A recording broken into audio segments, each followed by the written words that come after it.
Hello मेरे दोस्तों, कैसे हो आप सभी। भाई आज के इस लेक्चर के अंदर हम स्टार्ट करेंगे अपना chapter number 2, transfer of ownership. तो चैप्टर नंबर 2 हमारा चलेगा ट्रांसफर ऑफ ओनरशिप। अगर हम देखें तो हमारे पास कितने चैप्टर है, अगर हम फर्स्ट में चलते हैं तो हमारे पास जो चैप्टर है that is definition of contract of sale, जो हम पढ़ चुके हैं। ट्रांसफर ऑफ ओनरशिप हम स्टार्ट कर रहे हैं, फिर कंडीशन एंड वारंटी, फिर performance of contract of sale, फिर राइट ऑफ अनपेड सेलर, फिर ऑक्शन सेल। तो ये इस तरीके से हमारा टॉपिक चलने वाला है। तो ट्रांसफर ऑफ ओनरशिप स्टार्ट करते हैं, कंडीशन एंड वारंटी स्टार्ट करेंगे जो कि महत्वपूर्ण है, बहुत ज्यादा इंपॉर्टेंट है। ट्रांसफर ऑफ ओनरशिप क्या कहता है, आओ जरा स्टार्ट करते हैं ट्रांसफर ऑफ ओनरशिप। साथ साथ चलेंगे, मेरे साथ साथ लिखेंगे। पिछली क्लास काफी सही रही और पिछली क्लास में हमने डॉक्ट्राइन ऑफ कैविएट एम्पटर भी सीखा। ट्रांसफर ऑफ ओनरशिप क्या कहता है, देखो सेल कब मानी जाएगी, जब कोई सेलर बायर को उस गुड्स का ओनरशिप ट्रांसफर कर दे तभी सेल मानी जाएगी। तो मतलब ट्रांसफर ऑफ ओनरशिप, मतलब सेलर के गुड्स, पहले सेलर के पास जो गुड्स थे वो सेलर उसका ओनर था, अब वो गुड्स ट्रांसफर कर देगा किसको, बायर को। तो गुड्स जब ट्रांसफर करेगा तो उसकी ओनरशिप, उसका मालिकाना हक भी ट्रांसफर करेगा बायर को। इसका मतलब दोस्तों कि ट्रांसफर ऑफ ओनरशिप बहुत इंपॉर्टेंट पार्ट होता है सेल का। सेल तभी मानी जाती है जब सेलर गुड्स का ओनरशिप बायर को ट्रांसफर कर देता है। देखो पहला पॉइंट क्या कहता है, a sale is defined as, sale तभी डिफाइन मानी जाएगी transfer of ownership of the goods from seller to the buyer for a price. Buyer मुझे क्या देगा, प्राइस देगा। आप में से बाइक खरीदने आए, मैं बाइक का सेलर हूं, आप बाइक के बायर हो, आप में से बाइक खरीदने आए, आपने मुझे दिया 1 लाख रुपए, आप में से बाइक ले गए। तो आपने जो प्राइस दिया उसके बदले मैंने आपको बाइक का ओनरशिप आपके बाइक ट्रांसफर कर दिया, और पोजीशन तो जाएगी ही जाएगी, साथ में ओनरशिप भी तो जाएगी। ओनरशिप इंपॉर्टेंट है या नहीं है। आपने मेरे से घर खरीदने आए, आपने घर खरीदना आए, हमने कहा भाई 20 लाख का घर खरीदूंगा मैं, आपने मुझे 20 लाख रुपए दिए, मैंने आपको घर आपके नाम कर दिया, तो घर नहीं जाएगा, घर की ओनरशिप तो गई नहीं। तो ऑनरशिप बड़ी इंपॉर्टेंट है या नहीं, इंपॉर्टेंट है। पोजीशन तो कब मर्जी ले जाए वो, ऑनरशिप अगर चलेगी तो फिर तो कोई नहीं रोक सकता उसको, फिर तो राइट टू रिम वाला आ जाएगा। पूरा वर्ल्ड चाहे तब भी उससे वो प्रॉपर्टी नहीं ले सकता। राइट टू रिम वाला केस आ जाएगा, क्योंकि सेल के अंदर राइट टू रिम होता है। ठीक है, पूरे वर्ल्ड से प्रोटेक्ट करता है। ठीक है, एक बार ऑनरशिप ट्रांसफर हो गई तो हो गई, फिर उसको कोई उससे ऑनरशिप नहीं छीन सकता उससे। तो सेल तभी डिफाइन मानी जाती है, सेल तभी कंप्लीट मानी जाती है जब कोई सेलर बायर को गुड्स का ओनरशिप ट्रांसफर कर दे फॉर प्राइस ले, और बदले में transfer of goods and ownership both करते। क्लियर है या नहीं है, clear. In sale transaction the transfer of ownership most important part.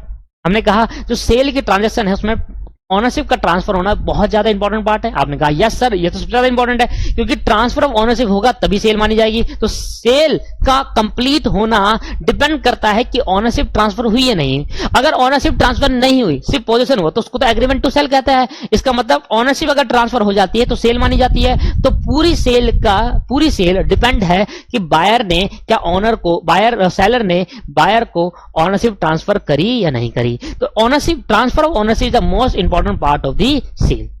तो क्योंकि ट्रांसफर ऑफ ओनरशिप एक बहुत इंपॉर्टेंट पार्ट है, तो इसी को डिटेल में चर्चा करने के लिए ये चैप्टर को बनाया गया और कहा ट्रांसफर ऑफ ओनरशिप से रिलेटेड हम कुछ प्रोविजन आपको डिस्कस करना जा रहे हैं। ठीक है सर। लो, तो ट्रांसफर ऑफ प्रॉपर्टी, तो अगर कहीं पर लिखा आया ट्रांसफर ऑफ प्रॉपर्टी या ट्रांसफर ऑफ ओनरशिप, तो एक ही मतलब है दोनों का। प्रॉपर्टी का भी मतलब ओनरशिप है, ओनरशिप का मतलब भी प्रॉपर्टी है। ठीक है, तो यहां पर लिखा है ट्रांसफर ऑफ,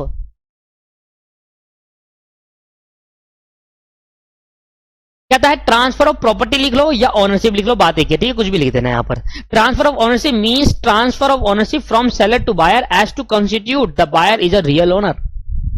मतलब जिस प्रॉपर्टी का जो ओनरशिप ट्रांसफर कर रहे हो, जो ओनरशिप आप ट्रांसफर कर रहे हो गुड्स का, वो उस बायर को कर रहे हो जो बायर रियल ओनर है। रियल ओनर सर, ये रियल ओनर मतलब ऐसा जो बंदा असली में गुड्स खरीद रहा है। मान लो आप मेरे से गुड्स खरीदना है तो आप रियल ओनर हो गए, तो आप ही को वो गुड्स दे रहा हूं। तो ट्रांसफर ऑफ ओनरशिप का मतलब है कि ओनरशिप किसको ट्रांसफर होनी चाहिए, रियल ओनर को, किसी ऐसे ओनर को नहीं जो फेक है। इसका मतलब आप में से घर प्लॉट खरीदना है, एक लैंड खरीदना है, तो लैंड अगर आप खरीदने आ रहे हो तो रियल ओनर आप हो, तो ट्रांसफर भी ओनरशिप किसका नाम होगी, आपके नाम होगी। ये कहने की कोशिश कर रहा है। When the ownership is transferred from seller to buyer, he become the real owner of the goods। तो आप कहते हैं रियल ओनर कौन है, तो जब ओनरशिप ट्रांसफर होगी सेलर टू बायर को, मतलब अगर मैं सेलर हूं, आप बायर हो, आप में से लैंड खरीदना है, तो मैंने लैंड का नाम, लैंड की जो मालिकाना हक है वो आप पे ट्रांसफर कर दिया, तो आप कौन हो गए, अब रियल ओनर बन गए उस लैंड के। क्या बन गए दोस्त, रियल ओनर बन गए। और पहले कौन था ओनर? पहले तो सेलर था। मान लो मेरी लैंड थी, मैं अपनी लैंड बेचना चाहता हूं, आप मेरे लैंड को खरीदने में इंटरेस्टेड हो, मेरी लैंड थी तो मैं रियल ओनर था तब। अब जब मैंने आपको अपनी लैंड बेच दी तो रियल ओनर उस लैंड का कौन बन गया? आप बन गए। इसका मतलब अब मेरे रियल ओनर वहां पर स्टॉप कर गया, मेरी ओनरशिप वहां पर खत्म हो गई है। अब ओनरशिप आपकी स्टार्ट हो गई, तो उस लैंड का ओनर पहले मैं था। अब सेलर ने जब ओनरशिप ट्रांसफर करी बायर को, तो बायर रियल ओनर बन गया। अब मैं रियल ओनर नहीं हूं, मेरी ओनरशिप वहां पर खत्म हो गई है। इसलिए कह रहा है मैं the ownership transfer from seller to buyer, जब ओनरशिप सेलर से बायर पर ट्रांसफर होती है तो he become the real owner. कौन? Buyer is become a real. ही किसके लिए यूज हो रहा है? बायर के लिए। अच्छा लड़की होगी तो सी भी लग जाएगा, ही इन सी इंक्लूडेड है वो। तो he become the real owner of the goods and seller ceases. Ceases मतलब क्या होता है? स्टॉप, स्टॉप होना। To be the owner of from that point of time, मतलब उस टाइम से सेलर की ओनरशिप वहां पर स्टॉप कर जाएगी, सीजेस हो जाएगी। सीजेस मतलब क्या होता है? स्टॉप करना। सेलर की ओनरशिप वहां पर खत्म हो जाएगी। अब ओनरशिप की किसके पास चली जाएगी? उसके पास, बायर के, और बायर बन जाएगा रियल ओनर। क्लियर है या नहीं है? तो रियल ओनर मतलब समझ में आया? ठीक। इन पर्टिकुलर चैप्टर, अब इस चैप्टर के अंदर मेनली पढ़ना क्या है? In particular chapter we will discuss about the section 18 to section 25, 18, 19, 20, 21, 22, 23, 24, 25, मतलब 7 सेक्शन हमें पढ़ने हैं of the sale of goods act 1930 determine when the buyer property is pass from the seller. कब प्रॉपर्टी को सेलर से बायर में pass करनी चाहिए, इसके लिए सेक्शन 18 टू 25 हमें सेक्शन पढ़ने हैं। क्या बोल रहा हूं?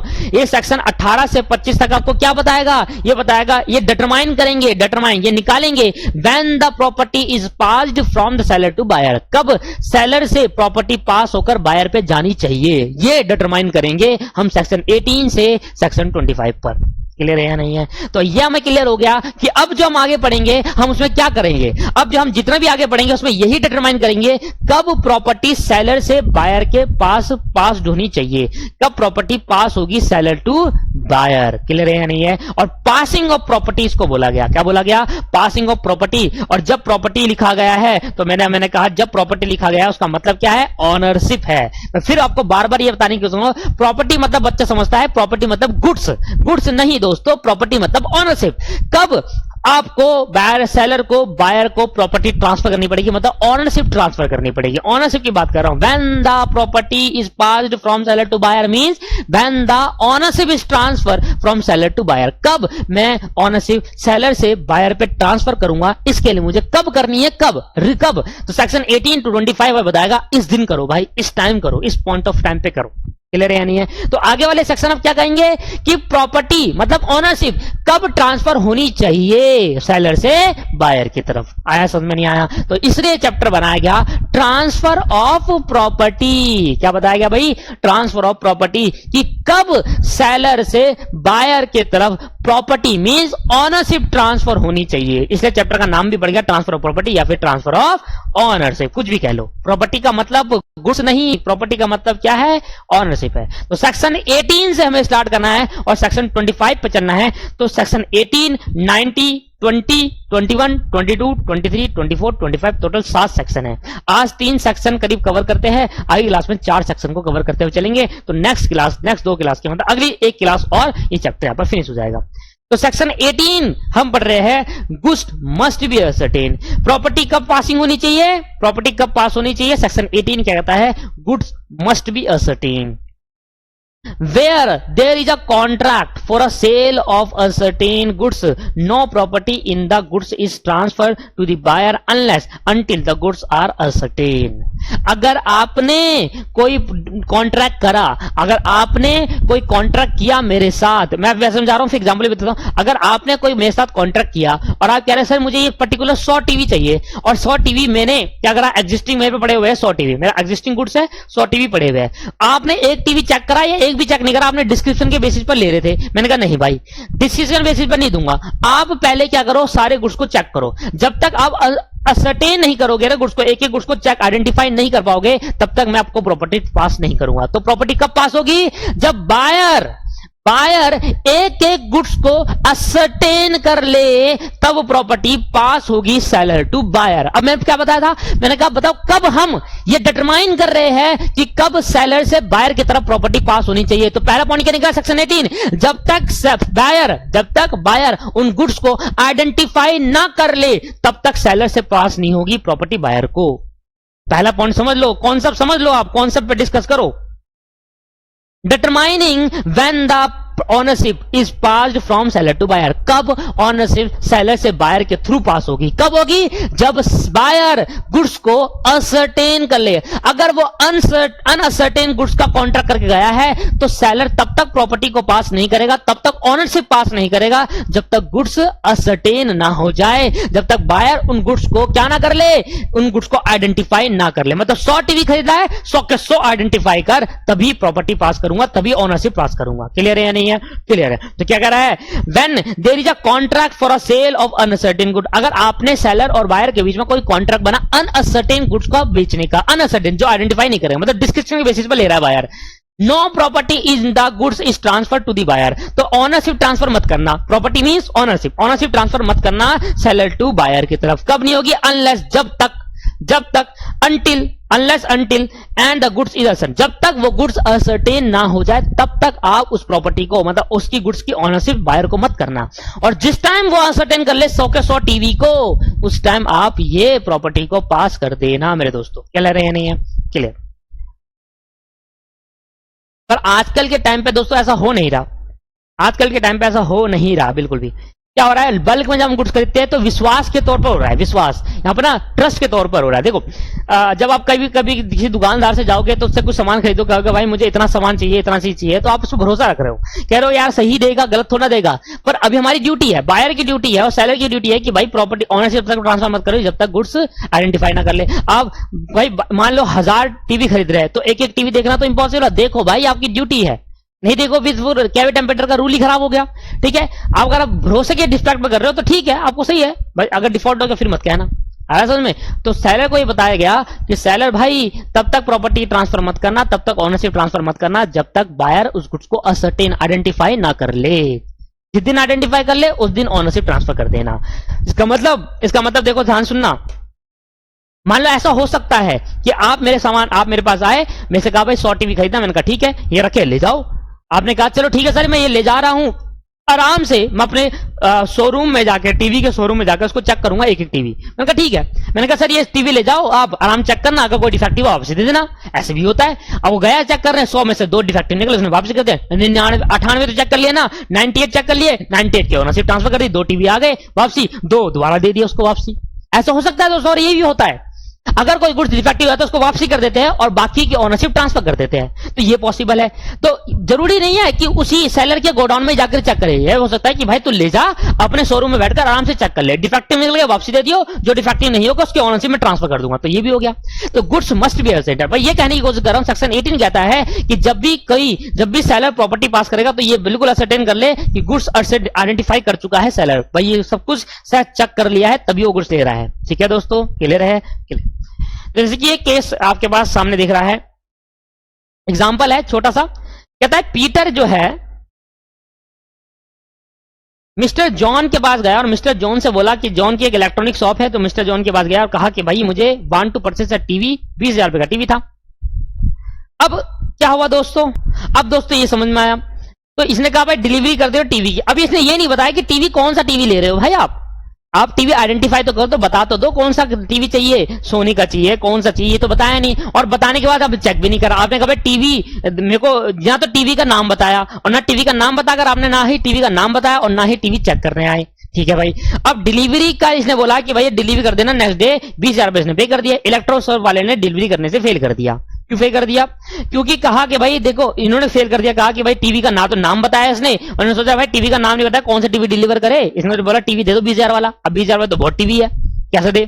तो दोस्तों पीटर ने केस कर दिया भैया कोर्ट पे जाकर पीटर ने केस कर दिया जॉन के ऊपर, और कोर्ट ने डिसीजन दिया जॉन के फेवर पे और कहा कि अगर बायर ये ना बताए, Peter not ascertain which TV he want to purchase and which kind of TV of the company which he want to purchase, मतलब कौन सी कंपनी का टीवी खरीदना चाहता है और कितने इंच में खरीदना चाहता है, 32 इंच 45 इंच कितने इंच में खरीदना चाहता है, ना आइडेंटिफाई करा, ना चेक करा, ना कुछ बताया। इस केस के अंदर जॉन के फेवर में डिसीजन आया। तो पीटर ने अगर जॉन से, कुछ इलेक्ट्रॉनिक शॉप थी, जॉन से बोला कि भाई मुझे टीवी चाहिए 20,000 रुपए का, टीवी के बारे में असर्टेनियस नहीं है, कौन सा टीवी चाहिए, कैसा चाहिए, कितने इंच का चाहिए, कितने रुपए वाला चाहिए, रुपए बता दिया, हाँ बाकी चीज अनसर्टेन नहीं है, बाकी अनसर्टेन है, बाकी डिफाइन नहीं करा और आके चेक भी नहीं कर रहा। इसका मतलब तो उसने डिलीवरी नहीं करी, और डिलीवरी नहीं करी तो पीटर ने जॉन के ऊपर केस करते, जज साहब ने जॉन के फेवर में आंसर दिया, जॉन के फेवर में डिसीजन दिया कि अगर कोई बायर असर्टेन नहीं करता कि कौन सा टीवी खरीद रहा है, कितना टीवी खरीदा और ना आइडेंटिफाई करता, ना जाकर चेक करता कि वो टीवी चल रहा है नहीं चल रहा, सही है या नहीं है। तो इस केस के अंदर अब जो आपके पास बायर होगा, अब जो सेलर होगा, वो बाउंड नहीं है किसी भी चीज के लिए, ठीक है भाई, तेरी गलती है, सेलर बायर की गलती है, उसको जाकर चेक करना चाहिए था, बताना चाहिए था कौन सा टीवी खरीदा है। शॉप पे जा, वहां देख, वहां ये टीवी सेलेक्ट कर, जो टीवी सेलेक्ट कर, प्रॉपर तरीके से चेक कर कौन सा टीवी चाहिए, कितने इंच का चाहिए, फिर जाकर खरीदे। फिर डिलीवरी फेल हो गई, कोर्ट कह रहा है कि हम तेरे साथ खड़े हैं फिर, और तू जब बताएगा नहीं ढंग से तो कैसे डिलीवरी होगी, क्लियर है या नहीं है। तो गुड्स असर्टेन होना जरूरी है। असर्टेन कैसे होता है, या तो उस पर्टिकुलर गुड्स का डिस्क्रिप्शन बताओ और डिस्क्रिप्शन बताकर आइडेंटिफाई भी करो, जाकर वहां पर चेक भी करो कि सही टीवी है या नहीं, आपके अकॉर्डिंग सही है या नहीं है, आपकी क्वालिटी को मैच कर रहा है नहीं कर रहा, वो सब भी देखिए, क्लियर है या नहीं है। सेक्शन 19 क्या कहता है हमें, सेक्शन 19 के 3 सबसेक्शन है, 3 सबसेक्शन, मतलब सेक्शन 19 सबसेक्शन 1, सबसेक्शन 2 और सबसेक्शन 3, 3 सबसेक्शन है। सेक्शन 19 कहता है intention of a party of such transfer, party की इंटेंशन होनी चाहिए कि वो प्रॉपर्टी को ट्रांसफर करना चाह रहा हो। क्या मतलब हुआ दोस्तों, मतलब आप सुनेंगे एग्जाम्पल से मेरे, ठीक है, मतलब सुनेंगे एग्जाम्पल देखना। आप मेरी दुकान पे आए, आप मेरी शॉप पे आए, मेरी बाइक खरीदना है, आपने पर्टिकुलर बाइक सिलेक्ट कर लिया, आपने गुड्स आइडेंटिफाई कर लिया, पहला सेक्शन 18 तो कंप्लीट हो गया, गुड्स को आइडेंटिफाई कर लिया, असर्टेन कर लिया, ठीक है। स्पेसिफिक गुड्स बन दिया है, स्पेसिफिक गुड्स हो गए या फिर अनसर्टेन नहीं होते, या तो स्पेसिफिक हो जाए या स्पेसिफिक में भी आइडेंटिफाई हो जाते हैं, बस वो कॉन्ट्रैक्ट के टाइम पर होते हैं, वो कॉन्ट्रैक्ट के बाद होते हैं, वो असर्टेन बन जाते हैं। या तो असर्टेन हो जाए या स्पेसिफिक हो जाए, दोनों में से अगर कोई भी हो जाता है तो हम मानेंगे गुड्स आइडेंटिफाई हो चुके हैं, गुड्स मस्ट भी असर्टेन हो चुके हैं। सेक्शन 18 कंप्लीट कर लिया आपने, आप मेरी दुकान पर आए, आपने बाइक को देखी प्रॉपर तरीके से, आपने कहा ये बाइक मैं पैसे भर रहा हूं, ये बाइक को 3 दिन बाद मेरे घर पे डिलीवर कर देना। अब मेरा मन नहीं है 3 दिन के अंदर डिलीवरी करना, तो मेरी इंटेंशन देखी जाएगी, क्या जो टाइम स्पेसिफाई करा गया है बायर द्वारा, क्या मेरा उस टाइम पे मेरा वो इंटेंशन है कि मैं उस टाइम पे डिलीवरी करूं या नहीं करूं। तो ये कह रहा है section 19 intention of the party for such transfer, जिस पार्टी से आप खरीद रहे हो, जो सेलर है, वो सेलर की क्या इंटेंशन है जिस दिन पे बोला गया है उस दिन पे ट्रांसफर करने का, इसलिए कह रहा है सेक्शन 19। तो वो देखना पहले आप। तो सेक्शन 19 क्या कहता है, this section deal with the passing of specific goods और स्टेट दैट, ये बताता है स्पेसिफिक गुड पास करने का मतलब जो आइडेंटिफाई कर लेते हैं वो स्पेसिफिक हो जाते हैं। ये बताता है स्टेट दैट, मतलब ये बताता है इफ अ स्पेसिफिक और a certain goods pass with the intention to be pass, मतलब अगर आपको स्पेसिफिक गुड्स की ऑनरशिप ट्रांसफर कर रहे हो तो आपकी इंटेंशन होनी चाहिए उसको ट्रांसफर करने की, ये नहीं कि आप ट्रांसफर के लिए बोल तो दिया पर आप करना नहीं चाहते, ऐसा नहीं होना चाहिए। तो इंटेंशन भी देखी जाएगी। तो सेक्शन 19 का 3 सबसेक्शन है और 3 सेक्शन में पहला सबसेक्शन क्या कहता है, imagine a contract for a sale of specific, imagine करो एक कॉन्ट्रैक्ट बनाया for a sale of specific और a certain goods with the clearly mention of the time when the party to the contract intention to transfer the property। आपने मेरे साथ एक contract करा, आप एक एग्जांपल तो अपने आप बना सकते हो। आप मेरी शॉप पे आए, आपने कहा कि सर मुझे 2 टीवी खरीदने हैं, 42 इंच के खरीदने हैं, सोनी की टीवी खरीदने हैं। आपने क्लियरली आइडेंटिफाई कर लिया, क्लियरली बता दिया मुझे। मैंने कहा ठीक है सर, बताओ कहां डिलीवरी करने हैं। आपने कहा सर 2 दिन बाद इस जगह पर डिलीवर कर देना। ऐसा कोई कॉन्ट्रैक्ट जिसमें इमेजिन करो कि ऐसा कोई कॉन्ट्रैक्ट जिसके अंदर क्लियरली मेंशन कर दिया गया हो टाइम, कि इस टाइम के दौरान आपको डिलीवरी करना है, तो सेलर के पास अब ये बाउंडेशन आ जाएगी, सेलर के पास ड्यूटी है कि वो उस टाइम पर डिलीवर कर। सेलर की इंटेंशन देखी जाएगी। अब सेलर की इंटेंट है कि सेलर को उस टाइम पीरियड तक, जो टाइम पीरियड मेंशन करा गया है कॉन्ट्रैक्ट के टाइम पर, उस टाइम पीरियड तक उसको डिलीवरी करना होगा। देखो यहां पे लिखा है कि imagine a contract for a sale of specific और सर्टेन, आप मान लो कोई सेल का कॉन्ट्रैक्ट करा स्पेसिफिक या सर्टेन गुड्स का with clearly mention of the time when the party to a contract intend the transfer the property, कब party को गुड्स को ट्रांसफर करना है, गुड्स की ओनरशिप ट्रांसफर करनी है, कब, यह क्लियरली मेंशन कर दिया गया है। In such case the property is transfer, मतलब ownership is transfer at the time of mention in the contract of sale, जिस टाइम पर प्रॉपर्टी मेंशन कर, जिस टाइम पे ट्रांसफर करने का, ओनरशिप या प्रॉपर्टी दोनों एक ही है, फिर कह रहा हूं मैं, यहां प्रॉपर्टी वर्ड का समझना उल्टा, जिस टाइम पे प्रॉपर्टी मतलब ओनरशिप, ओनरशिप वर्ड इसलिए कहता हूं कि ओनरशिप प्रॉपर्टी में ऐसा लगता है कि आप सीधा गुड्स की बात कर रहे हो, ऑनरशिप इसलिए बोल रहा हूं कि जिस टाइम पे ऑनरशिप ट्रांसफर करनी है, किस टाइम पे करनी है, जो टाइम क्लियरली मेंशन करा गया हो, कहां पर, जो क्लियरली मेंशन करा गया हो कॉन्ट्रैक्ट के अंदर। तो कॉन्ट्रैक्ट के अंदर जो टाइम क्लियरली मेंशन करा गया हो उस टाइम के अंदर आपको प्रॉपर्टी ट्रांसफर करनी है। उस सेलर की इंटेंशन होनी चाहिए कि उस टाइम के अंदर वो ट्रांसफर कर दे। सेक्शन सबसेक्शन 1 क्या कहता है, समझ में आ गया। तो सबसेक्शन 1 कह रहा है कि अगर किसी कॉन्ट्रैक्ट के अंदर क्लियरली मेंशन है टाइम, तो उस टाइम के अंदर आपको उस टाइम पे आपको प्रॉपर्टी को ट्रांसफर करना पड़ेगा दोस्तों। सबसेक्शन 2 कहता है to understand the intention of the party to term of the contract, the conduct of the party and the circumstances of the case are consider. अगर आप पार्टी की इंटेंशन अंडरस्टैंड करना चाहते हैं, to understand the intention of the party, अगर आप party के intention, party क्या सोच रही है, किस टाइम पे ट्रांसफर करना चाहिए, किस में नहीं, अगर उसकी इंटेंशन डाल तो आप टर्म ऑफ द कॉन्ट्रैक्ट देखो। टर्म ऑफ द कॉन्ट्रैक्ट के अंदर अगर लिखा गया है कि टाइम मेंशन है, तो टाइम जिस मेंशन है उस टाइम पे आपको क्या करना है, कंडक्ट करना है पार्टी को। उस टाइम पे आपको कंडक्ट मतलब किसी का एक्शन लेना, कि कंडक्ट करना कि उस टाइम पे आपको डिलीवरी करना होगा। And the circumstances of the case as consider, और जो भी उस टर्म एंड कंडीशन लिखी होगी, कॉन्ट्रैक्ट के टर्म एंड कंडीशन में जो भी लिखा होगा, उस टर्म एंड कंडीशन को मानते हुए आपको डिलीवर करना पड़ेगा उस टाइम पे जिस टाइम पे कॉन्ट्रैक्ट के अंदर लिखा गया है। तो सबसेक्शन 2 कहता है अगर आप किसी पार्टी का इंटेंशन जानना चाहते हो, तो इंटेंशन जानने के लिए आपको ये कब डिलीवरी करेगा, अगर सेलर का इंटेंशन जानना है कि सेलर कब डिलीवरी करेगा, तो कॉन्ट्रैक्ट देख लो। कॉन्ट्रैक्ट का टाइम कर सकता है 3 दिन में डिलीवरी करेगा, तो सेलर को 3 दिन में डिलीवरी करनी पड़ेगी। कॉन्ट्रैक्ट के अंदर लिखा है कि 2 दिन में डिलीवरी करेगा, तो 2 दिन में डिलीवरी करनी पड़ेगी। तो जिस तरीके से लिखा है टर्म एंड कंडीशन, उस तरीके से डिलीवरी करनी होगी। और सेक्शन 3 क्या कहता है, सबसेक्शन 3 सॉरी, सेक्शन 19 का सबसेक्शन 1, 2, 3। 1 कहता है कि मेंशन है, 2 कहता है कि आपकी सबसेक्शन 2 कहता है कि अंडरस्टैंड कैसे करोगे, इंटेंशन कैसे देखो पार्टी की, हमने कहा टर्म एंड कंडीशन देख लो, इंटेंशन पता चल जाएगी। अगर कॉन्ट्रैक्ट के अंदर लिखा गया है, क्लियरली मेंशन है टाइम, तो आप उस टाइम के अकॉर्डिंग कर देना डिलीवरी। अगर क्लियरली मेंशन नहीं है टाइम, तो सबसेक्शन 3 में आ जाना। कहता है where the intention of a party can not ascertain the rule containing section 20 to 24 are required to apply the ascertaining the time transfer the property which are discuss under the. अगर यहां से rule 20 to 24 बना, यहां से rule 20 to 24 बचा, कहता है कि अगर कोई इंटेंशन, पार्टी की इंटेंशन अगर असर्टेन नहीं कर पा रहे, कैसे नहीं कर पा रहे, क्योंकि टर्म एंड कंडीशन में टाइम नहीं बता रखा होगा। भाई अगर टाइम बता रखा है तो इंटेंशन पता चलेगी कि इंटेंशन का मतलब क्या है, कि पार्टी वो डिलीवरी कब करेगी, पार्टी गुड्स का डिलीवरी कब देगी, पार्टी गुड्स का डिलीवरी तब देगी जब कॉन्ट्रैक्ट के अंदर जिस टाइम पे लिखा गया होगा। टाइम अगर लिखा है 3 दिन, तो 3 दिन में करेगी, टाइम लिखा है तो 2 दिन, तो 2 दिन में करेगी। पर अगर टाइम ही नहीं लिखा तो हम उस पार्टी की इंटेंशन भी नहीं जान सकते। तो इसलिए कहा गया अगर आप किसी पार्टी का इंटेंशन नहीं जान पा रहे, तो उस केस के अंदर सेक्शन 20 to 24 के रूल अप्लाई हो जाएंगे। सेक्शन 21, 22, 23, 24 के रूल अप्लाई हो जाएंगे, 20 से लेकर 24 के रूल अप्लाई हो जाएंगे, और उसमें डिटरमाइन करेंगे कि पार्टी को किस टाइम के अंदर प्रॉपर्टी ट्रांसफर करनी चाहिए। और यहां से sub section 3, section 19 sub section 3 से सेक्शन 20 से 24 का इन्वेंशन हो गया रूल का।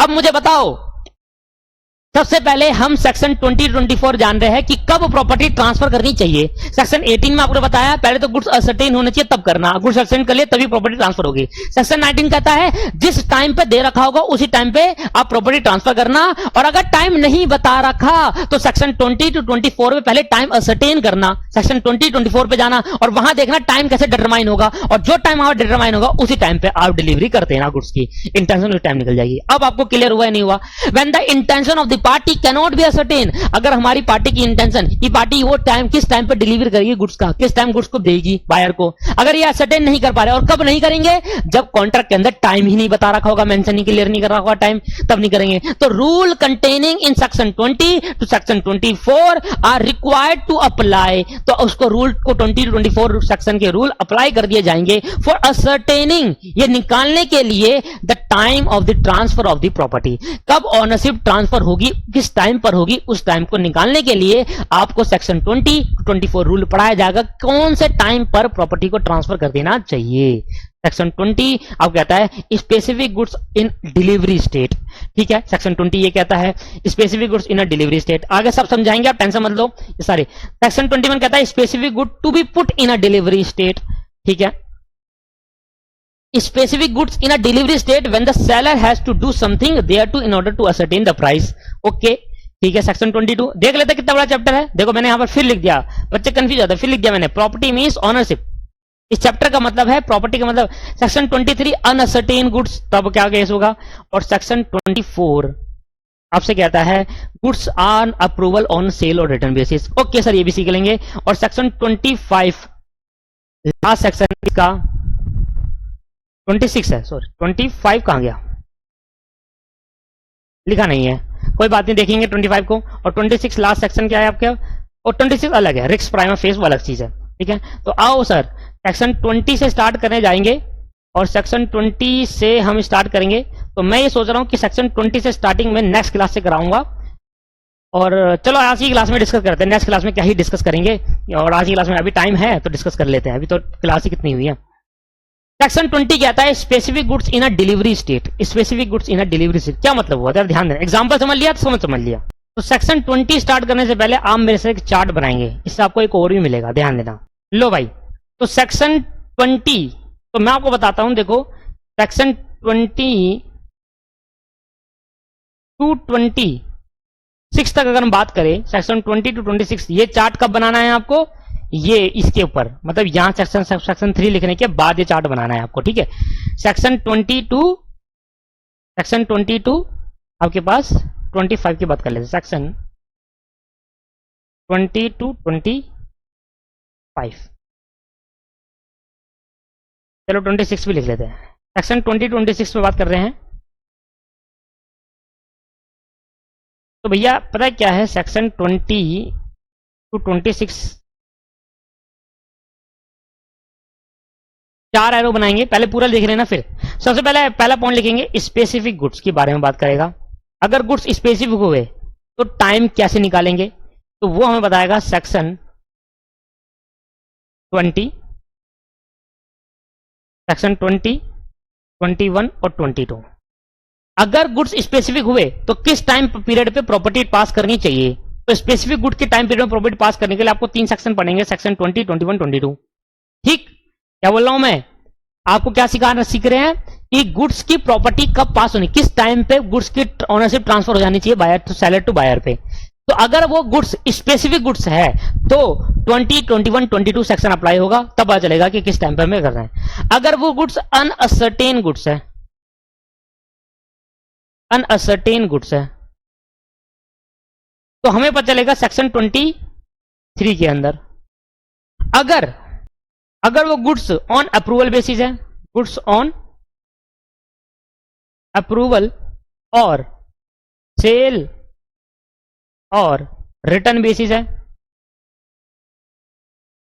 तो आपको सेक्शन 24 में पता चलेगा कि कैसे है। और लास्ट पॉइंट सेक्शन 25 रिजर्वेशन, एक और सेक्शन रुक जाओ, reservation of right of disposal, reservation of right of disposal section 25 में जाके पढ़ेंगे इसको, ठीक है सर। इसके बाद एक और है सेक्शन 26,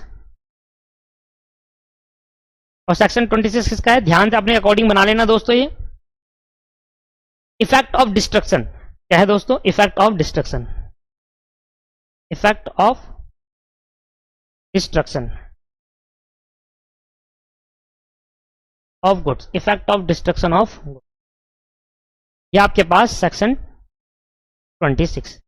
तो जब ये सारे सेक्शन पढ़ लेंगे, इसके बाद हमें कुछ अलग कॉन्सेप्ट पे चलना है। ये सेक्शन पढ़ने के बाद हमारा ये वाला chapter transfer of property 75% complete हो जाएगा इस पढ़ने के बाद। और 75% कंप्लीट होने के बाद हम आगे चलेंगे सिर्फ 25% पार्ट जो कि हमारा रह जाएगा, उसको बोलेंगे risk prima face, risk prima face with the passing property. कहता है प्रॉपर्टी पास करने, ऑनरशिप जब ट्रांसफर होगा तो उसके साथ रिस्क भी ट्रांसफर हो जाएगा उसके साथ। ये कॉन्सेप्ट डिस्कस करना है हमें, उसके बाद ये चैप्टर खत्म हो जाएगा। तो मतलब ट्रांसफर ऑफ प्रॉपर्टी चैप्टर कितना है, हमें section specific good, uncertain goods, goods on sale on return basis, reserve और राइट ऑफ डिस्पोजल और effect of destruction of goods. ये पढ़ने के बाद हमें एक पॉइंट और पढ़ना है जो बड़ा है, एक क्लास पूरी लगाएगा वो पॉइंट, जो कि रिस्क प्राइमा फेस, मतलब कहता है कि प्रॉपर्टी के साथ जब ऑनरशिप ट्रांसफर होगी तो रिस्क भी ट्रांसफर होगा, उसके रिलेटेड प्रोविजन पढ़ने हैं, उसकी एक्सेप्शन पढ़नी है और चैप्टर खत्म हो जाएगा। ये क्लियर है नहीं है? हाँ, रिस्क प्राइमा फेस यहीं पर दिखेगा आपको, रिस्क, एक तो ये लिख लो रिस्क प्राइमा फेस यहां पर दिखेगा आपके पास, और एक Nemo dot code not habit करके कुछ है, कॉन्सेप्ट है जो मैं आपसे डिस्कस करूंगा, लैटिन वर्ड है ये, पर मैं आपसे डिस्कस करूंगा वो इस चैप्टर के बाद होगा। रिस्क प्राइम फेज यहीं पढ़ लेंगे, और एक छोटा सा कॉन्सेप्ट और रह गया जिसको हम आगे जाके डिस्कस करेंगे, वो भी हम पढ़ेंगे। तो ये चैप्टर अभी बड़ा है, आज तो मैं स्टार्टिंग कर रहा हूँ इस चैप्टर की, ठीक है। और मैं अब इस चैप्टर को दोस्तों अगली क्लास से कराऊंगा, स्पेसिफिक गुड्स पढ़ाऊंगा, फिर अनसर्टेन गुड्स, गुड्स मतलब अगली क्लास में मैं सारा खत्म करा दूंगा, 1 2 3 4, ये 4 तक या 5 तक तो मैं खत्म करा दूंगा। अगली क्लास बड़ी हो जाएगी, आज की क्लास छोटी है तो क्या होगा, अगली क्लास बड़ी हो जाएगी। तो अगली क्लास तब देखिए जब आपका फ्रेश माइंड हो, फ्रेश सेटअप हो, तब आप देखना अगली क्लास में ये सारे 4 5 के 5 खत्म करा दूंगा मैं सारे, मतलब सेक्शन 20 से 26 तक मैं अगली क्लास में खत्म करा दूंगा। ये होपफुली खत्म हो जाएगा, गारंटी मेरे साथ, ठीक है, चलो आज की क्लास को यहीं समाप्त करेंगे। अब नेक्स्ट क्लास में मिलेंगे दोस्तों, और नेक्स्ट क्लास में स्टार्ट करेंगे स्पेसिफिक गुड हेडिंग डालेंगे और सेक्शन 20, 21, 22 करेंगे, फिर अनसर्टेन गुड, फिर goods on approval return basis, फिर revision of right of disposal, और फिर आगे effect of destruction of goods. ठीक है, थैंक यू। आज की क्लास में इतना ही, बाय बाय। छोटी क्लास थी, कोई बात नहीं, नेक्स्ट क्लास बड़ी होगी। Thank you.